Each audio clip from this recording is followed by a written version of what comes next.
ध्येयं सदा परिभवग्नमभीष्टदोहम् तीर्थास्पदं शिवविरञ्चिनुतं शरण्यं मृत्यार्त्यहं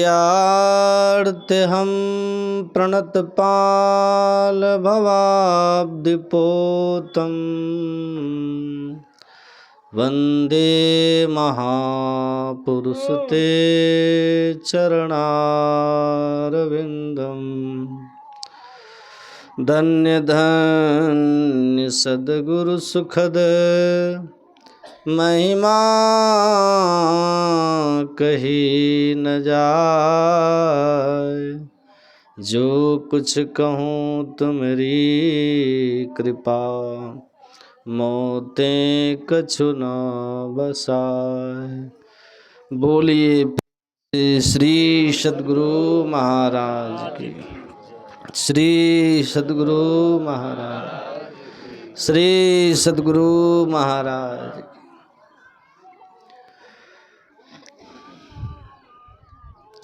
परमाराध्य सद्गुरु महाराज जी के युगल पावन श्री चरणों में बारंबार नमन। मंचासीन पूज्य स्वामी कमली बाबा के श्री चरणों में नमन। उपस्थित सम्माननीय प्रबुद्ध सत्संग प्रेमी महानुभावों, धर्मानुरागिनी माताओं एवं धर्मशिला बहनों, आप लोगों को ज्ञात ही है कि यहाँ आज संतमत सत्संग का जो आयोजन हो रहा है वो स्वर्गीय केदार बाबू के श्रद्धांजलि के अवसर पर उनके आत्म कल्याणार्थ में ये सत्संग रखा गया है। बैठिए बैठिए बैठिए। परमाराध्य की महती कृपा है और उन्होंने अपने जीवन में जो भी सत्कर्म किए हैं उसका फल है कि उनके नाम से उनके आत्म कल्याणार्थ यह सत्संग हो रहा है। तो मैं गुरु महाराज से प्रार्थना करता हूँ कि उनकी आत्मा जहाँ भी हो उनको अपनी शरणागति प्रदान करें। देखिए,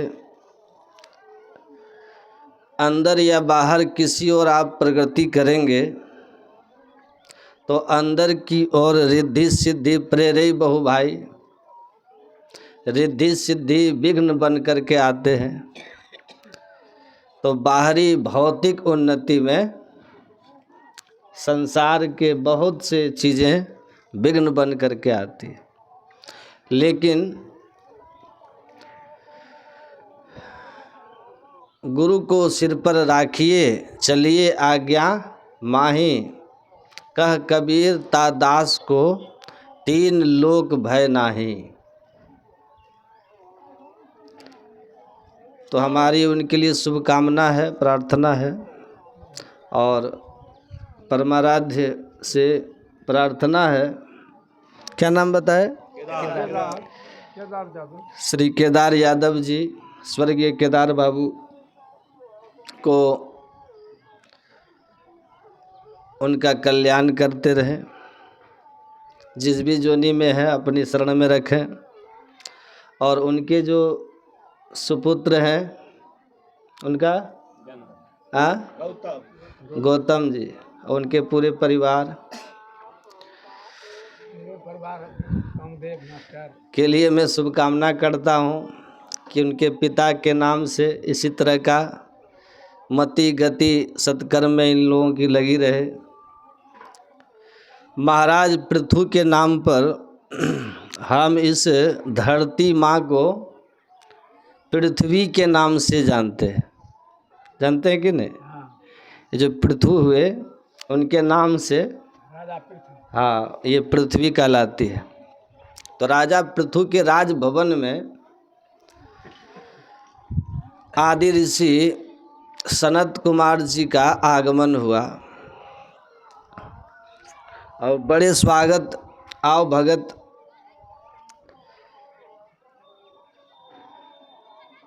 करके उन्होंने वंदना करते हुए राजा पृथु ने सनकादि ऋषि से कहा, व्यानालया द्रुमा वे परिक्ता खिल संपदा यद गृहास्तीर्थ पाद्य पाद तीर्थ विवर्जितः। मतलब हे महामुनि, हे आदि ऋषि, वह महल कितना भी सांसारिक सुख सुविधाओं से युक्त क्यों न हो, कितना भी भौतिक संसाधनों से युक्त क्यों न हो, लेकिन वह तब तक मानव निवास का स्थान नहीं बनता जब तक कि तीर्थों को पावन करने वाले किसी संत की चरण धूलि नहीं पड़ती। कौन कह रहे हैं? राजा पृथु। जैसे कोई वृक्ष बहुत ही सुंदर और स्वादिष्ट आकर्षक फलों से लदा हो, पर अगर उसके हर डाल पर, वृक्ष की हर डाल पर विषधर हो, नाग हो, सर्प हो, कोबरा हो, तो बुद्धिमान लोग उसको उस फल से दूर रहते हैं, उस वृक्ष से दूर रहते हैं। उसी तरह समस्त भौतिक संसाधनों से युक्त होते हुए भी संतों की चरण धूलि पड़े बिना वो महल मनुष्य के निवास का स्थान नहीं होता है। आप पधारे, आपके चरण धूल पड़ी, आपका ज्ञान हमारे श्रवण रंध्र में आएगा और आज से हमारा महल सही अर्थ में मानव निवास का स्थान बन जाएगा। तो हमारे परमात्मीय श्री जय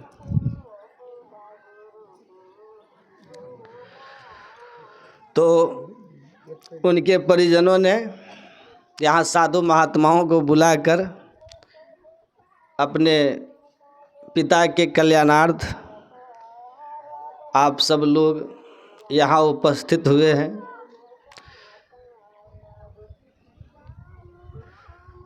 उनके श्रद्धांजलि पर इस भवन में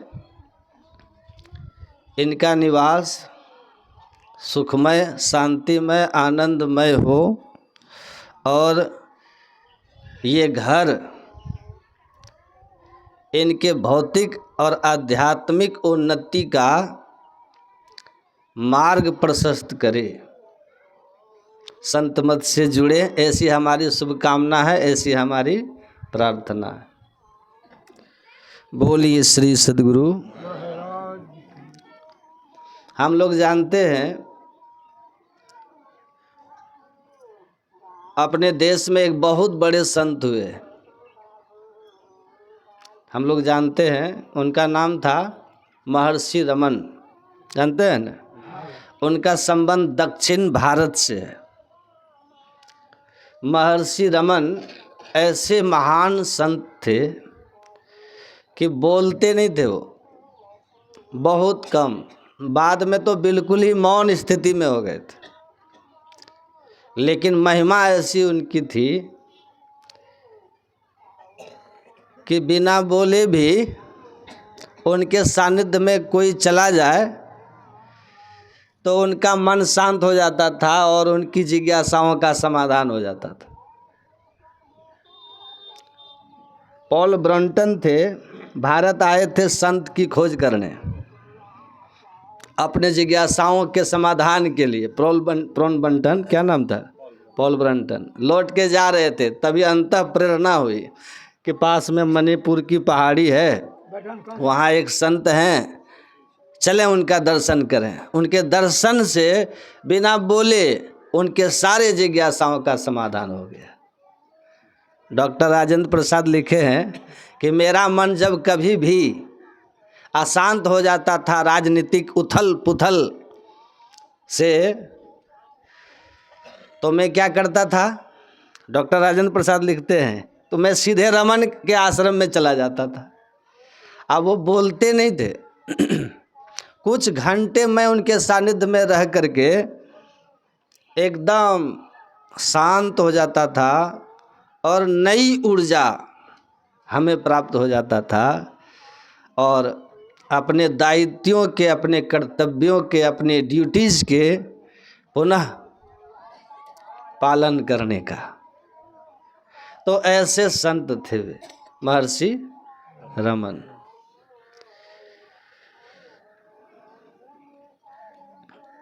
उस समय दुनिया के 3 प्रसिद्ध नास्तिक हुए।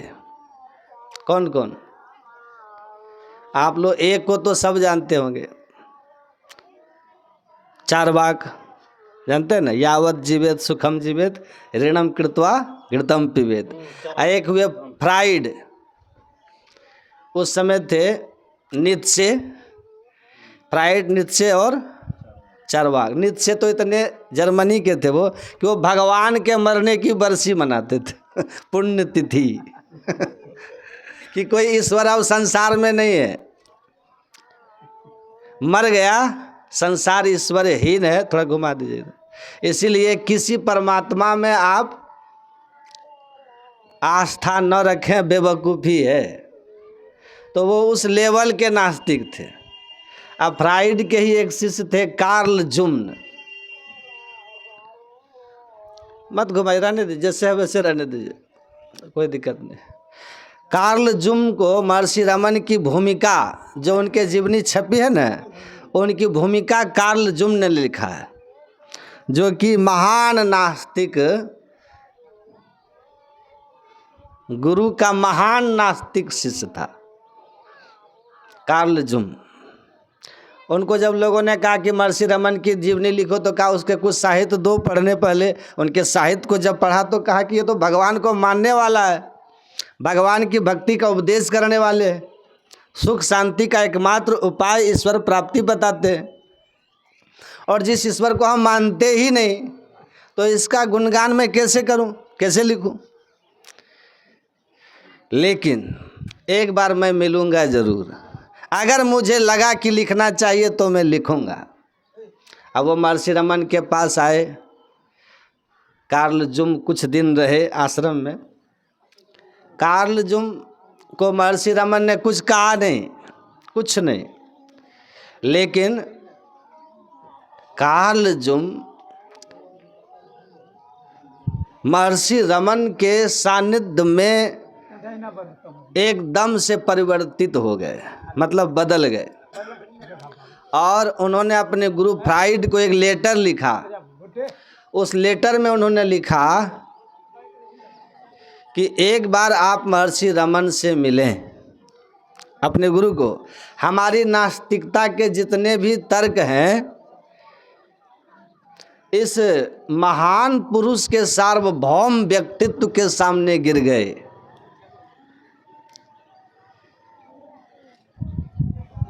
ऐसी कुछ दिव्यता इनमें है, जो दिव्यता आस्तिक लोगों ने धर्म ग्रंथों में लिखा है, उनके लिए जिन्होंने ईश्वर को पाया है और जाना है, पहचाना है। तो मेरी तो अब मान्यता इनसे मिलके बदल गई कि ईश्वर कोई समान मनुष्य ऐसा दिव्य हो ही नहीं सकता जब तक कि इसमें कुछ मतलब सुपर कॉन्शस जैसी अनुभूति न हो। तो इनके सानिध्य में मेरी ईश्वर को लेकर के मान्यता अब बदल रही है। तो फ्राइड जो थे, उन्होंने कहा अगर तुम्हारी मान्यता ईश्वर के प्रति बदल रही है, ध्यान से सुनिएगा आप लोग, तो तुम आज से मुझसे संपर्क बंद करो। उनके गुरु ने कहा, क्योंकि मैं ईश्वर को नहीं मान सकता। तो कार्ल जूम ने कहा आप मेरे गुरु हैं, मैंने आपकी कोई बात नहीं टाली है, तो ये बात भी आपका मैं नहीं टालूंगा, मैं आपसे कभी कोई संपर्क नहीं रखूंगा, लेकिन अब ईश्वर के प्रति मेरी मान्यता जो है उसमें जो बदलाव है मैं उसको रहने दूंगा। तो महर्षि रमन कहते हैं कि जीवन के सुख का मार्ग क्या है। ध्यान से सुनिए, इधर देखिए, और मुंह थोड़ा सा जो आवाज़ धीरे धीरे बोलिए, बोलना नहीं, इशारे में सब बोलना है। शांति से बैठा दे, हाँ, में बड़ा हो जाते हैं। उन्होंने कहा, उसमें वो प्रारंभ करते हैं कि जीवन का सुख का जो मार्ग है वह धर्म पथ है। क्या है? धर्म पथ है। धर्म के पथ पर चल के कोई सुखी होता है। और महर्षि अरविंद एक हुए, आप उन लोग को भी जानते, पहले स्वतंत्रता सेनानी थे, और उसके बाद जब वो अंडमान निकोबार के जेल में रहे, 10 साल रहे, वहाँ उन्होंने साधना की जेल में ही, और उसके बाद उनको आंतरिक अनुभूतियाँ हुई साधना से, तो उन्होंने भी अपने जीवन को परिवर्तित किया और कहा कि हमारे पास एक शत्रु है जिनका हमारे शरीर पर शासन है। कौन? अंग्रेज। लेकिन हमारा एक और भी शत्रु है जिसको हम पहचानते नहीं हैं, वह है यमराज। हम उनके शासन में, और यम के शासन में हम जब तक हैं, अंग्रेज को तो हम भगा देंगे, लेकिन यमराज को कैसे भगाएंगे? तो अंग्रेज से भी लड़ो और यमराज से भी लड़ो। हमारे सदगुरु महर्षि में ही परमहंस जी कहते हैं, या दुनिया बंदी गृह यम के, जीव बंदी रहे घेरा रे। ये संसार यमराज का बंदी गृह है, मतलब कारागार है, जेल है, और हम जीव क्या है? उनके कारागार में बंद है। इस शरीर से निकलते हैं सूक्ष्म शरीर के साथ तो स्वर्ग नरक, अब फिर ये संसार चक्र, ये चलता रहता है। तो ये चलता रहता है आना जाना, इस कारागार से आपको पार निकलना। महर्षि अरविंद कहते हैं कि ये शत्रु को भी पहचानना होगा आपको, यमराज रूपी शत्रु। दोनों ओर से स्वतंत्रता पानी है। आओ वीरो मर्द बनो, अब जेल तुझे तजना होगा। ये जम के कारागार से भी निकलना होगा, जेल से निकलना होगा। तो महर्षि रमन कहते हैं, महर्षि रमन, कि आप निकलोगे कैसे? शांति मिलेगी तब, सुख मिलेगा तब, क्योंकि पराधीन सुख सपने होना ही। जो पराधीन है उसको सुख कैसा?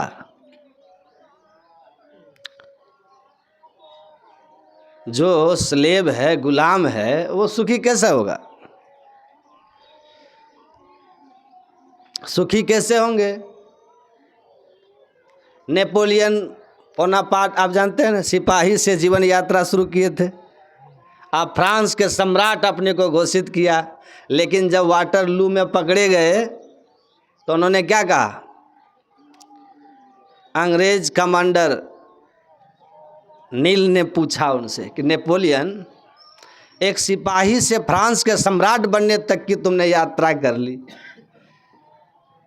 जीवन बड़े सुख से तुम्हारे कटे होंगे 6 साल सम्राट के रूप में, क्योंकि तुम्हारे ऊपर किसी का शासन नहीं था, तुम निरंकुश थे, तुम अपनी इच्छा से चलते थे, तो 6 साल तुमने बड़े सुख से गुजारे होंगे। नेपोलियन का उत्तर सुनिए, उन्होंने कहा आप 6 साल की बात करते हो, मैंने जीवन के 6 दिन सुख के नहीं देखे, तुम 6 साल की कह रहे हो? 6 दिन सुख के नहीं देखे।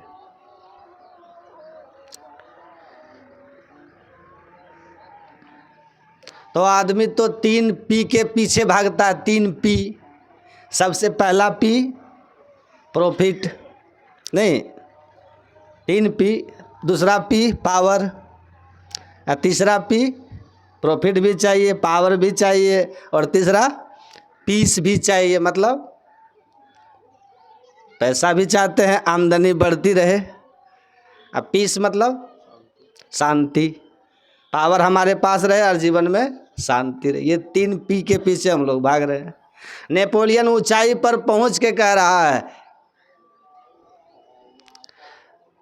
अमेरिका हुए में राष्ट्रपति क्या नाम था, अब्राहम लिंकन। उनके पिताजी जूता बनाते थे, गरीबी की स्थिति से पढ़ते पढ़ते कहाँ तक पहुंच गए।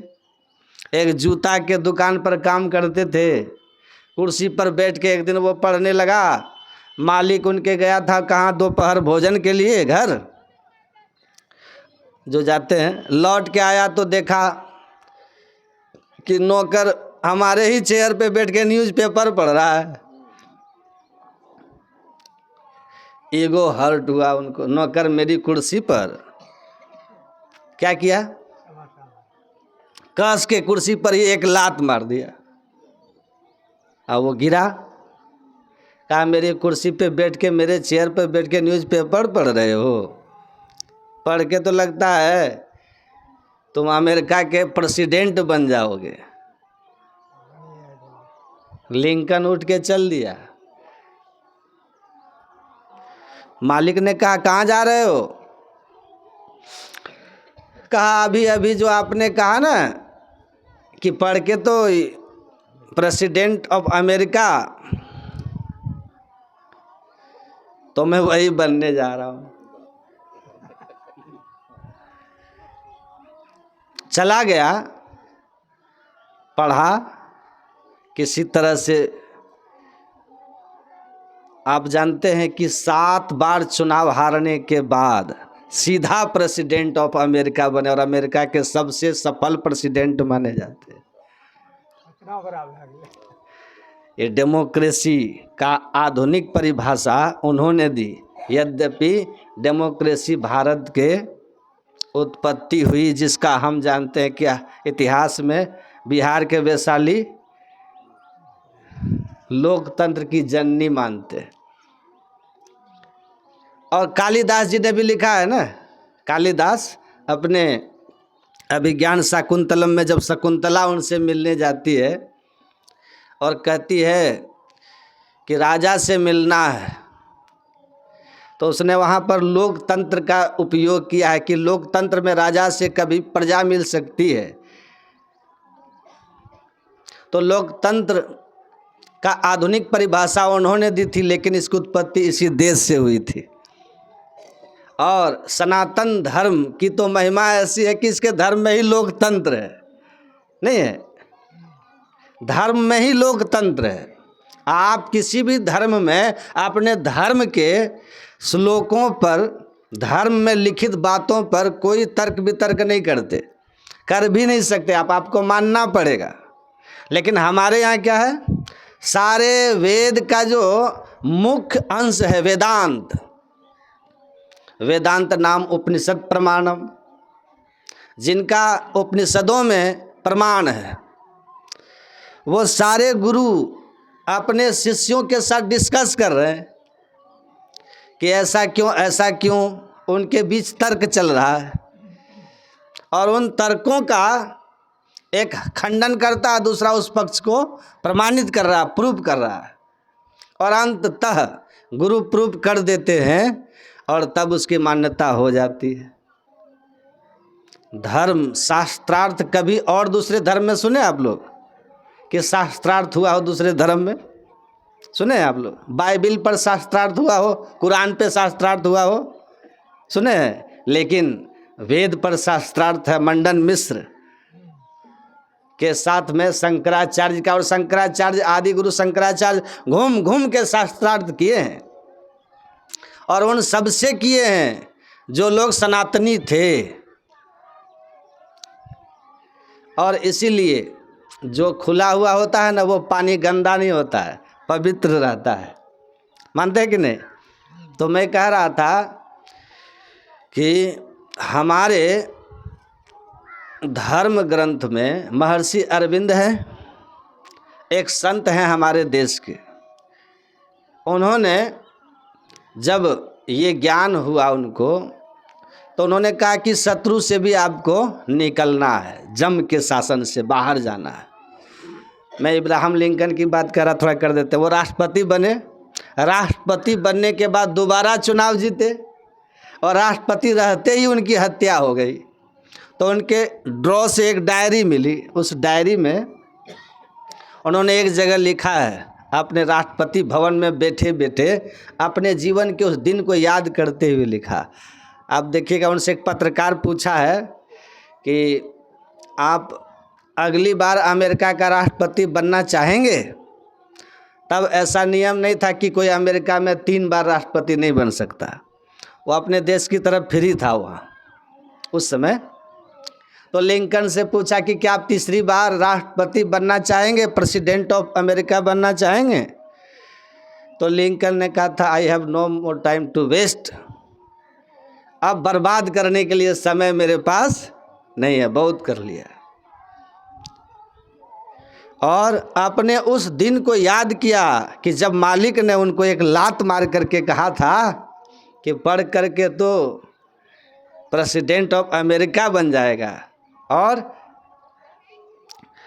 तो उस अपने डिसीजन पर उनको अब वहाँ अफसोस होता है, अफसोस होता है। और अफसोस करते हुए वहाँ लिखते हैं कि राष्ट्रपति बनने का जो हमारा डिसीजन था वो गलत हो गया। If you turn right you'd have been Christ.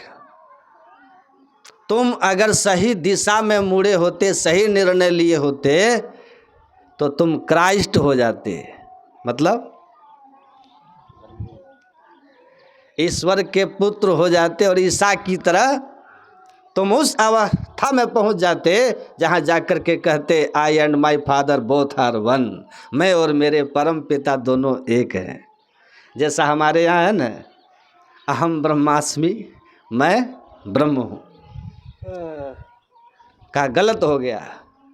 तो महर्षि अरविंद ने भी, जैसा महर्षि रमन कहते हैं वैसा महर्षि अरविंद भी कह रहे हैं कि अंग्रेज को तो भगाना ही है, लेकिन यमराज को भी जीवन से भगाने के बारे में सोचना है। नहीं तो पुनरपि जननम पुनरपि मरणम पुनरपि जननी जठरे शयनम। आदि गुरु शंकराचार्य जी कहते हैं, भज गोविंदम गोविंदम भज मूढ़ मते। धर्म की व्यवस्था क्यों हुई पता आप लोग को? तो कहते हैं धर्म की व्यवस्था का पहला कारण ये है, इमॉर्टलिटी ऑफ सोल, मतलब आत्मा की अमरता। अगर आत्मा की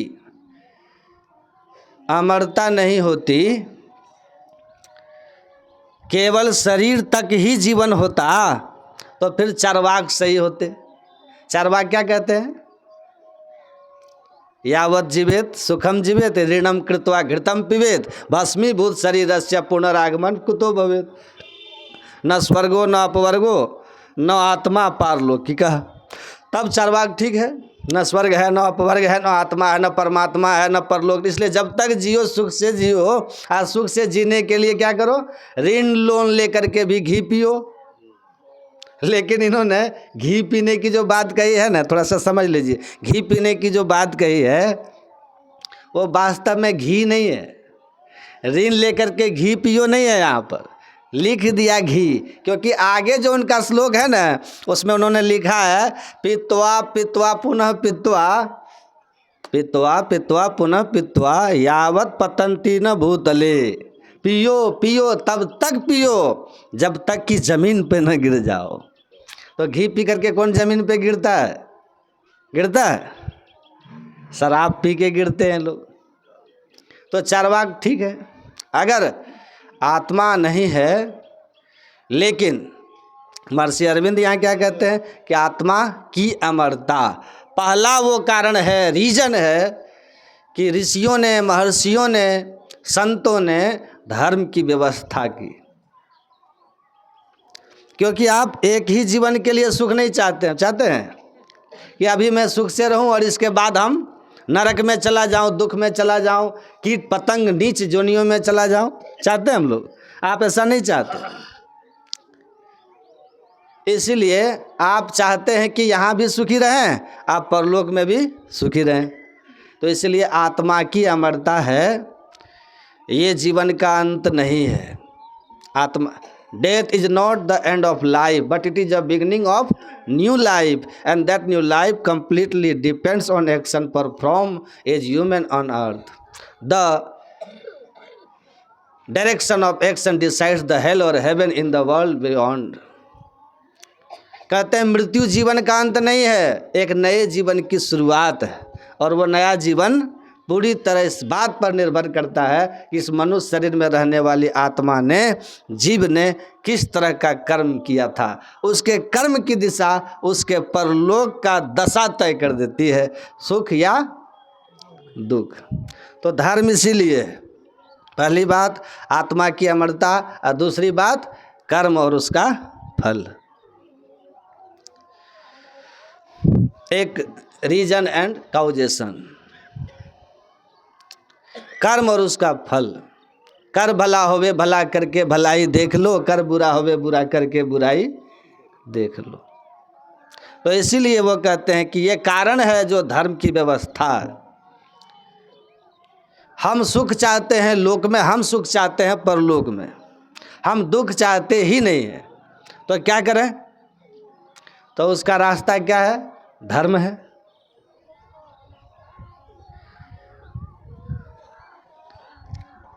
तो धर्म क्या है? मूल बात, धर्म सुख का मार्ग है, धर्म लोक परलोक के सुख का मार्ग है, धर्म शांति का मार्ग है। तो धर्म क्या है? बोलिए। धर्म की परिभाषा महर्षि पतंजलि ने दिया, यतो अभ्युदय निःश्रेयः सिद्धि सधर्मः।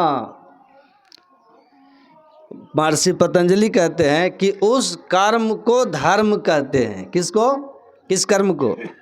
जिससे यह संसार और इस संसार के बाद का जीवन, परलोक, दोनों श्रेष्ठ हो जाता है, श्रेष्ठ बन जाता है, सुखमय बन जाता है, शांतिमय बन जाता है। उस कर्म को धर्म कहते हैं। स्वामी विवेकानंद जी महाराज कहते हैं, तो संतों ने जो कहा है वो उनके अनुभव है, वो उस राह पर चल के गए हैं। आपका राह ही गलत है, चाहे पश्चिम जाए पूर्व दिशा। कैसे होगा? कैसे होगा? विनोबा भावे कहते थे संत कि भगवान कुछ प्रार्थना स्वीकार करते हैं और कुछ अस्वीकार कर लेते हैं। स्वीकार कौन सी प्रार्थना और कौन सी अस्वीकार करते हैं भगवान? तो वो कहते थे विनोबा भावे कि कोई आदमी पटना से दिल्ली जाने वाली ट्रेन में बैठ करके ये प्रार्थना करे कि हे ईश्वर, हमको आप सकुशल कलकत्ता पहुंचा दें, ऐसी प्रार्थना भगवान नहीं मानेंगे। तुम एक आदमी को कलकत्ता पहुंचाने के लिए पूरी ट्रेन में जो यात्री दिल्ली जाने वाले हैं उसको थोड़ी कलकत्ता पहुंचा देंगे। दिल्ली की ट्रेन में बैठ करके पटना में जब प्रार्थना करोगे कि हे ईश्वर, हमको सकुशल दिल्ली पहुंचा दो, तो फिर ईश्वर सुनेंगे। तो भक्ति की दिशा आपकी सही हो, है ना, और तब भगवान आपकी मनोकामना सिद्ध करेंगे। दिशा ही गलत है तो कहाँ से पहुंच पाओगे? और दूरी बढ़ती जाएगी ना। तो ठीक ठीक भक्ति का ज्ञान हो। काकभूषुंडी जी कहते हैं, उधार लेके नहीं बोल रहा हूँ, उधार लेके नहीं बोल रहा हूँ। एक आदमी कहा, महाराज जी आजकल साधु सबको कोई शक्ति नहीं है, कोई शक्ति नहीं है साधु सबको, खाली भेष बना करके भंडारा खाता है, दक्षिणा जमा करता है, आश्रम बंगला बनाता है, गाड़ी में घूमता है, यही रह गया है। साधन भजन तो खत्म हो गया, किसी में कुछ है ही नहीं। तो हम बोले ऐसा नहीं है, हमारे जैसे ही सारे लोग नहीं हैं। मैं समझ गया हम ही पर कमेंट मार रहे हैं, है ना। तो मैंने कहा कि ऐसा नहीं है, सभी लोग हमारे तरह ही नहीं है खा के सोने वाले। बहुत लोग हैं जो बहुत भजन करते हैं, बहुत भजन करते हैं और उनकी बहुत आत्मिक आध्यात्मिक उन्नति भी हुई है। सब ऐसा नहीं है हमारे जैसा, मेरे जैसा जो आप समझ रहे हैं। तो कहा आप करते हैं? तो हम बोले कि थोड़ा बहुत। कहा कि कुछ शक्ति है आपको? हम बोले मतलब? तो नहीं, कोई शक्ति है तो आशीर्वाद दे करके देखिए और हमको फलीभूत होगा तो हम मान लेंगे कि आप साधु हैं, साधन भजन करते हैं। तो हम बोले कि देखिए पहली तो बात यह है कि हमको आपसे मनाना नहीं है ना, कि हम साधु हैं।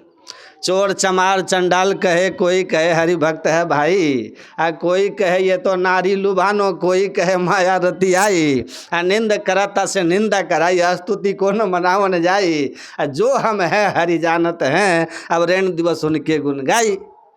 तो मैंने कहा जो मैं हूँ वो परमात्मा जानते हैं। आपके या सारी दुनिया के एक तरफ होकर मेरे लिए एक सर्टिफिकेट दे देना कि मैं संतत्व को प्राप्त हो गया हूँ, मुझे मोक्ष हो गया है, उस सर्टिफिकेट को दिखा देने से यमराज हमको माफ़ नहीं करेगा, करेगा? और सारी दुनिया हमको चोर चमार कह के, चंडाल कहे, बेईमान कहे, लेकिन अगर परमात्मा की नज़र में हम ठीक हैं तो फिर यमराज हमारी ऊपर आंख उठा के भी देखने की हिम्मत नहीं करेगा। तो आप हमको साधु माने, इससे हमें क्या मिलने वाला है? हमें इच्छा ही नहीं आपसे मनवाने का कि हम कोई अच्छे साधु हैं या हम कुछ हैं जो हैं।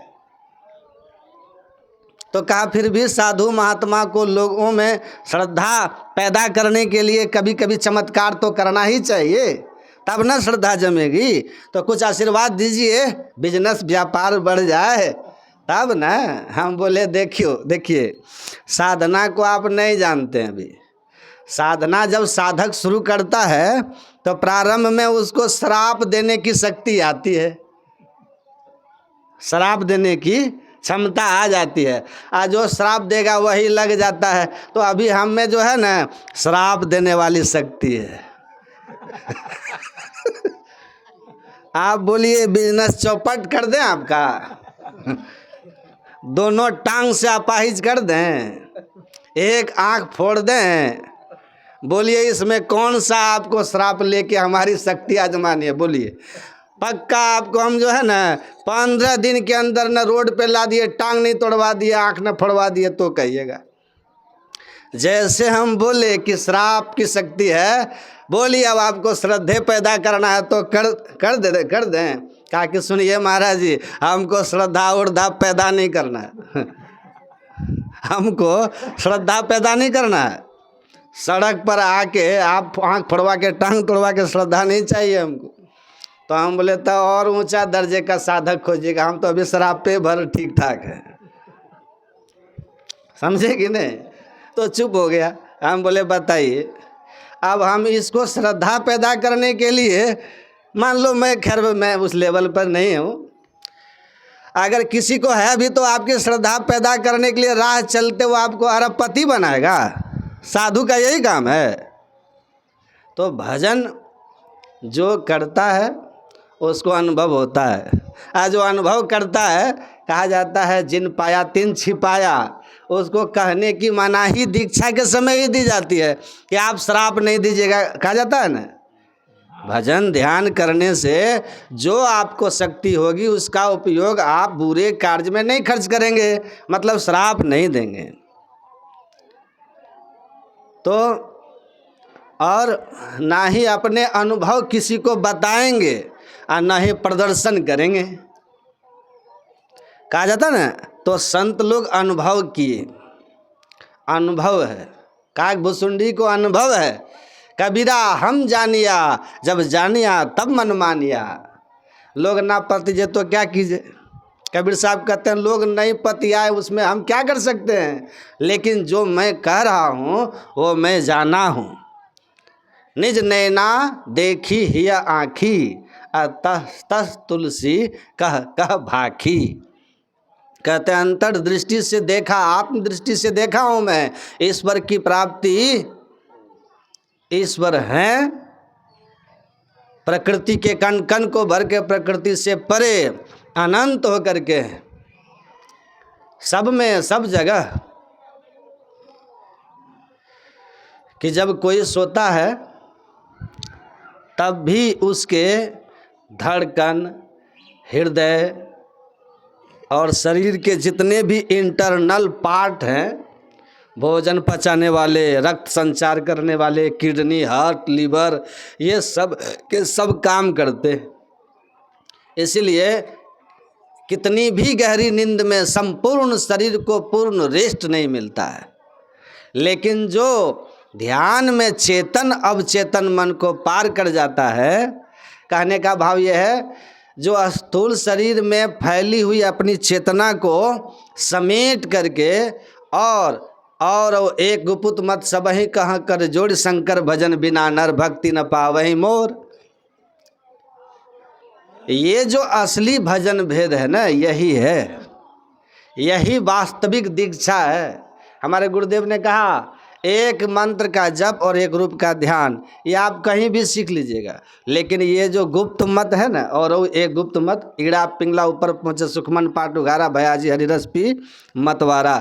जब तक ईड़ा पिंगला को सम करके सुषुम्ना को आप नहीं खोल लीजिएगा, 10वां द्वार नहीं खोल लेंगे, बाएं दाएं दोनों दृष्टि की धारों को मध्य में केंद्रीभूत करके और बंद 10वें द्वार को में आप प्रवेश नहीं कर जाते हैं, तब तक अंतर ज्योति और अंतर्नाद रूपी अमृत आपको प्राप्त नहीं होगा, हरि रस प्राप्त नहीं होगा। और तब तक आप मतवाला नहीं हो सकते और भारी ढार दियो सब भारा नहीं हो सकते, तब तक दैहिक दैविक भौतिक ताप ये जाने वाले नहीं हैं। चाहे वो भगवान राम के अयोध्या पुरी में राम के रहते आप रह जाइए, तब भी नहीं होगा।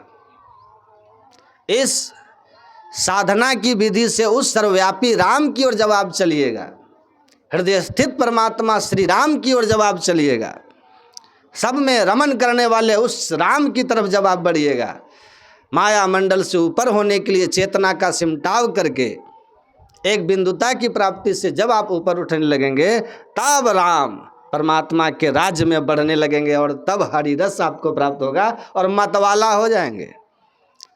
फिर देह रहे संसार में जीव राम के पास, दादू कछु व्यापे नहीं, काल जाल जम त्रास, तब वो अवस्था होगी, तब वो स्थिति आएगी। तो गहरी नींद में भी शरीर पूर्णतया रेस्ट में नहीं होता है, क्योंकि शरीर के बहुत सारे अंग जो हैं उस समय भी क्रियारत होता है। गहरी नींद में भी क्रियारत होता है, एक्शन में होता है। लेकिन ध्यान में जिनकी चेतना ऊर्ध्व गति को प्राप्त हो जाती है, तो क्या होता है, संपूर्ण शरीर, सारे नास नाड़ी धड़कन लीवर किडनी हार्ट सब के सब शांत हो जाते हैं, एकदम शांत हो जाते हैं। ध्यान में कोई क्रियाशील नहीं रहता है। हमारे गुरुदेव कहते हैं ना, गुरु महाराज, साधन में पग जाए अति ही गंभीर हो, या तन की सुधि ना रहे, धीर बर वीर सो, सांझ भोर दिन रैन कछु जाने नहीं, अरे हारे में ही बाहर जड़बत रहे, माही चेतन सही, नानक जीवतिया मरी रही है, सायोग कमाइए, बाजे बाजो सिंगी बाजे तव निर्भव पद पाइए। ऐसा जो जीवतिया मरी रही है। तो ध्यान में उन्होंने कहा, संत ने, चेतना का सिमटाव होकर के जब ऊर्ध्वगति होती है, तो थोड़े देर भी उस अवस्था में अपने को बना करके रख सके तो संपूर्ण शरीर रेस्ट पा लेता है, और फिर उसको नींद की कोई आवश्यकता रह ही नहीं जाती। सो वही निद्रा तजी योगी, वो निद्रा को छोड़ के सोता है, क्योंकि वो योगी पुरुष पिंड में नीचे की ओर नहीं आकर के वो ऊपर की ओर जाकर के हरि रस में मग्न हो जाता है और संपूर्ण शरीर पूर्णतया रेस्ट में हो जाता है। तो थोड़े देर के उस तरह के उर्दू गति वाली जिनकी ध्यान साधना है, उनको हम संसारी लोगों की तरह कंठ और हृदय में आकर स्वप्न और सुसुप्ति का सुख नहीं लेना होता। वो हरि रस का सुख लेकर के संपूर्ण शरीर को शांत कर देता है, शांत कर लेते हैं। हमारे गुरु महाराज जी ने कहा है कि ईश्वर प्रकृति को कण कण में भर के प्रकृति से परे भी हैं और हमारे अंदर में भी है, हमारे अंदर में भी है। अपने अंदर के हृदय स्थित परमात्मा को जो पहचान लेता है, वो बाहर में भी परमात्मा को पहचान लेता है। इसके लिए जो साधना है वो उन्होंने हम लोगों को बता ही दिया है। और यही ध्यान साधना पिंड से ब्रह्मांड की ओर जाने की साधना, भक्ति का वास्तविक स्वरूप यही है। हमारे गुरु महाराज कहते हैं, जैसे आप जाते हैं ना, कोई जैसे तीर्थ यात्रा पर जा रहा है, तो यहाँ से जगन्नाथपुरी जाएगा तो अपने गांव, घर, शहर को छोड़ते हुए, रास्ते में आने वाले शहर आदि को छोड़ते हुए आगे जाएगा। उसी तरह भक्ति है, भक्ति में हम अपने अंदर सिमटाव करते हैं। और सिमटाव में सबसे पहले एक मंत्र का जप करते हैं और फिर इष्ट रूप का ध्यान करते हैं और फिर तब बिंदु ध्यान करते हैं या दृष्टि योग करते हैं या सुषुम्ना ध्यान, नासाग्र ध्यान करते हैं। इस ध्यान में हम जब सफलता प्राप्त करते हैं एक बिंदुता के साथ, तब हम अंधकार से प्रकाश में तमसोमा ज्योतिर्गमय को प्राप्त कर लेते हैं।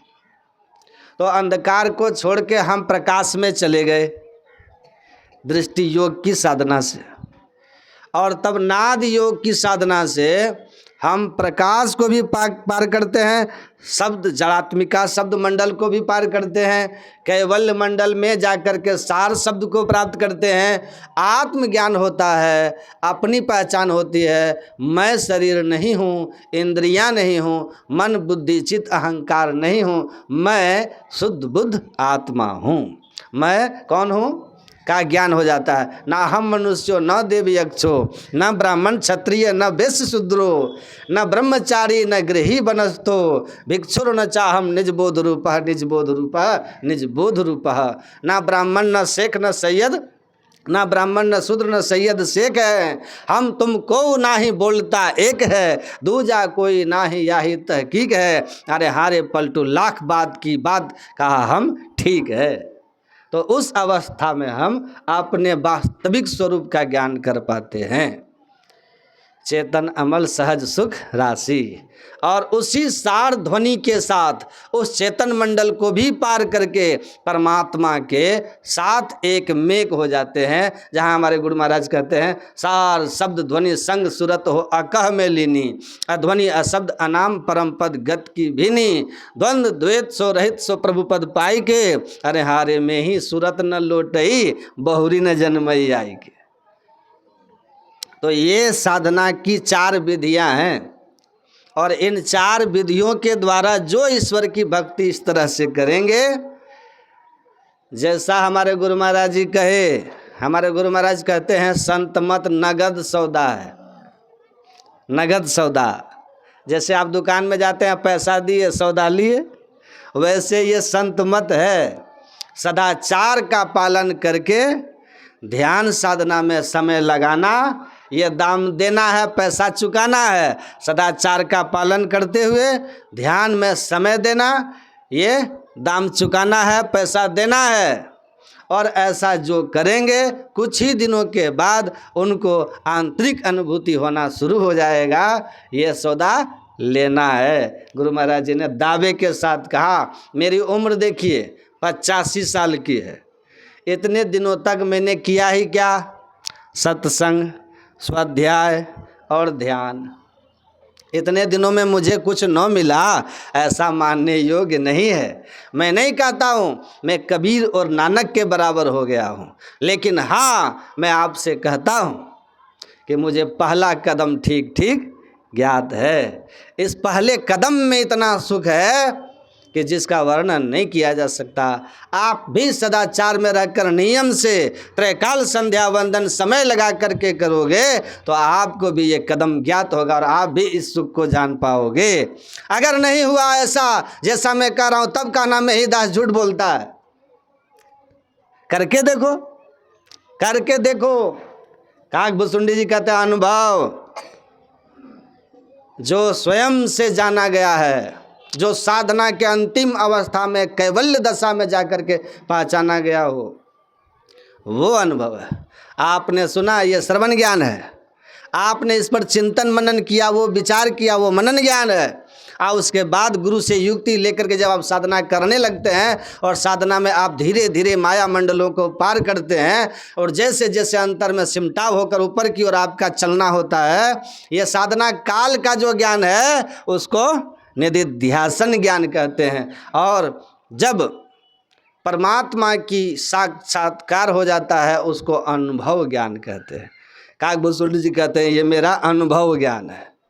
कबीर साहब ने कहा सुनो, जाको अनुभव आग लगी, कसमल सकल जरी तन भीतर ऐसी प्रेम पगी, बिना मसी लिखे कलम विदु कागज, आगम निगम तत्सारा, ब्रह्म रूपिणी प्रेम निहारे, ज्ञान रतन की धारा।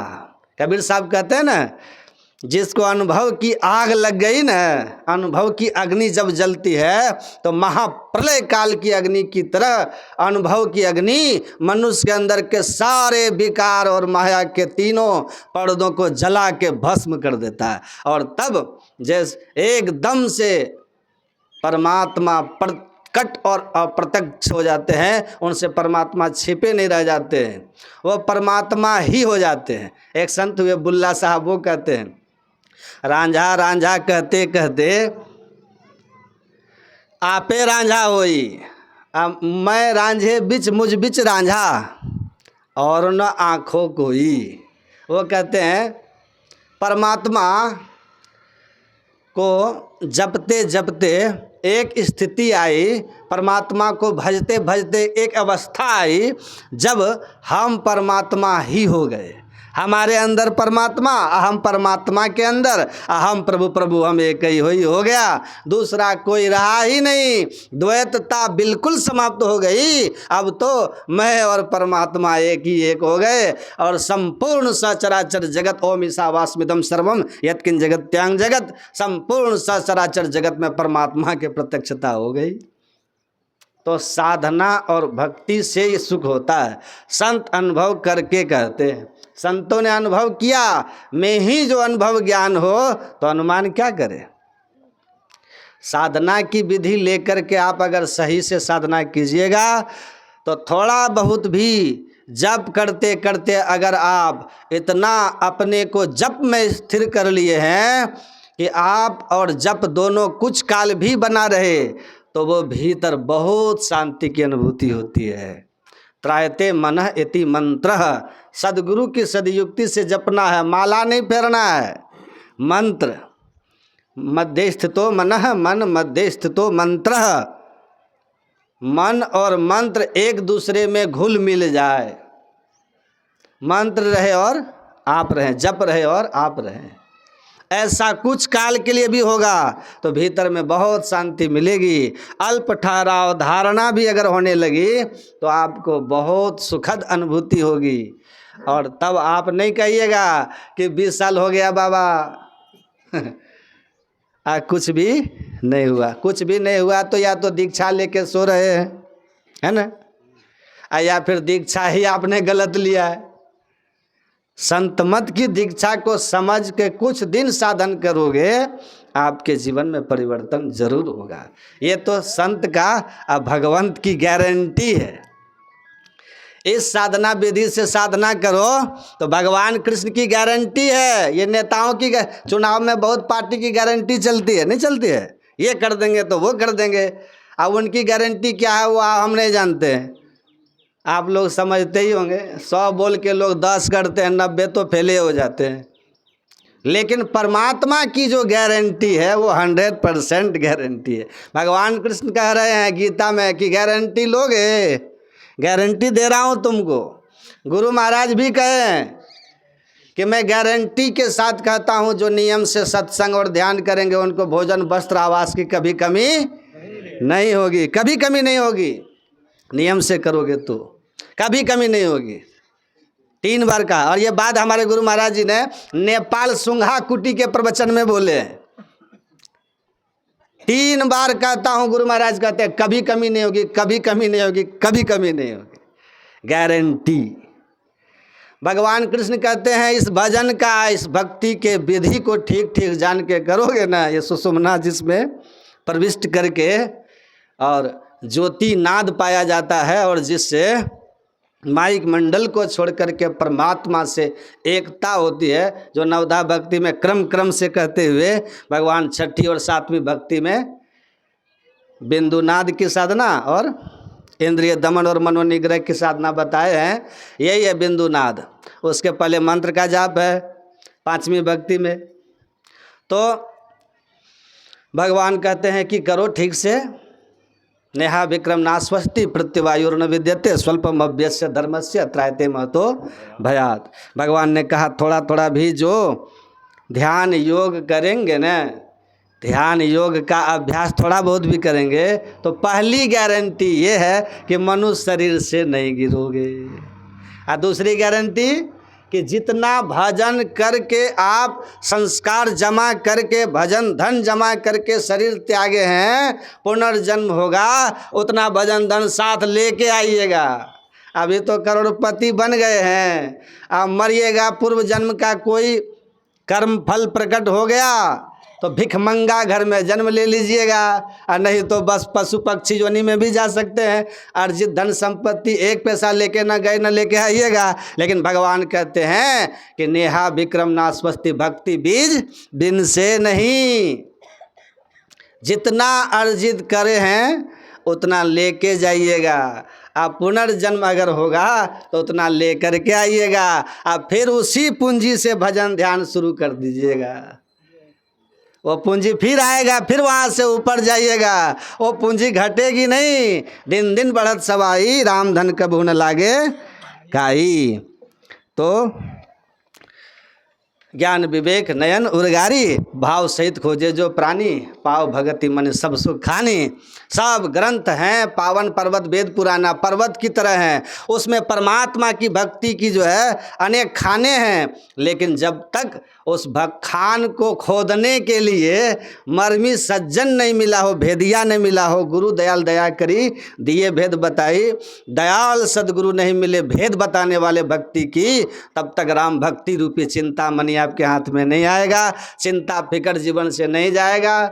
जम की यातना आपको बार बार सहनी पड़ेगी। अनेक योनि आपका इंतजार कर रही है। दैहिक दैविक भौतिक ताप यहाँ भी सहिएगा, आगे भी सहिएगा, लेकिन ठीक ठीक भक्ति कीजिएगा तो लोक परलोक सब उत्तम बनेगा। तो ये आयोजन यहाँ पे हुआ। कल से भी 3 टाइम मैंने सत्संग आप लोग को सुनाया। तो जो हमारे पूज्य कमली बाबा के लिए मैं शुभकामना करता हूँ कि ये स्वस्थ रहें, तन से मन से धन से सत्संग का प्रचार करते रहें, और आप सब इनके साथ में खड़े रहें। तन से मन से धन से सहयोग प्रदान करेंगे। जो भी सत्संग यहाँ पे होता है, ध्यानाभ्यास साल में 1 बार होता है, तो सुंदर भव्य आयोजन सफलता की ओर आप लोग करेंगे। और मैं सभी श्रोता बंधु, जो सबसे कठिन काम है सुनना, बेटा बाप की नहीं सुनता, बहू सास की नहीं सुनती, पत्नी पति की नहीं सुनता, पत्नी पत्नी की नहीं सुनता, ऐसे समय में आप सब लोग ने 2-2 घंटे आकर के सुना, उपकार। एक बार सब श्रोताओं के लिए मैं शुभकामना करता हूँ। गुरु महाराज की कृपा आप सब पर बनती रहे। और उसके बाद जो सत्संग करा रहे हैं उनका क्या नाम है? गौतम जी और उनके पूरे परिवार अपने पिता के निमित्त यह सत्संग करा रहे हैं। तो उनके लिए मैं शुभकामना करता हूँ फिर से कि जहाँ भी हो गुरु महाराज अपने शरण में रखें, है ना। एक और बात बता दें, आप घर बैठे सुनना चाहते हैं सत्संग, तो मैं पुनः आप सबको सूचित कर दूं, आप सब लोग यूट्यूब चैनल से स्वामी संदीपानंद जी महाराज जो चैनल है वहाँ जुड़ जाइएगा। फिर जहाँ भी सत्संग मेरा होता है ना, कहीं भी अलग अलग राज्यों में जहाँ जहाँ होता है, उनको आप घर बैठे मोबाइल से सुन सकते हैं। ऐसी मेरी प्रार्थना है। एक बार प्रेम से बोलिए श्री सद्गुरु महाराज की।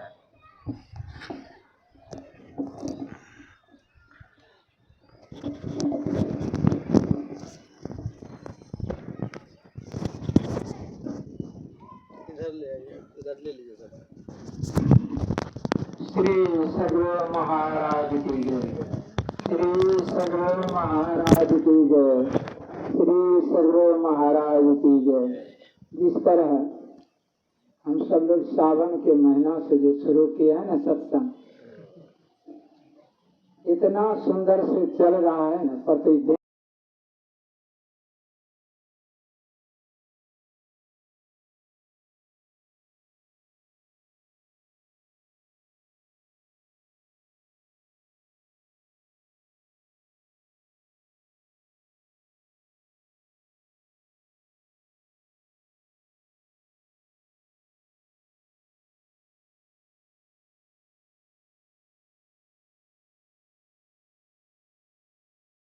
सुनता है, मुंह से बोलता